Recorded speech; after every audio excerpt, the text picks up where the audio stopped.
Welcome! In front of me I have AGPTEK LW11 smartwatch, and I'm gonna show you how to change the watch face on this watch.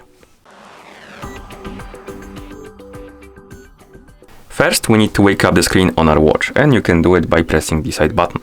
After you wake up the screen, you should see the current watch face, the home screen, and now you can press and hold on the screen to open the watch face menu. Once the menu opens, you can scroll through the list of watch faces by swiping left and right on the screen. Now, find the watch face you would like to use on your watch, select it, and then tap on it to apply it. Like this. And that's how you change the watch face on this watch. Thank you for watching. If you found this video helpful, please consider subscribing to our channel and leaving the like on the video.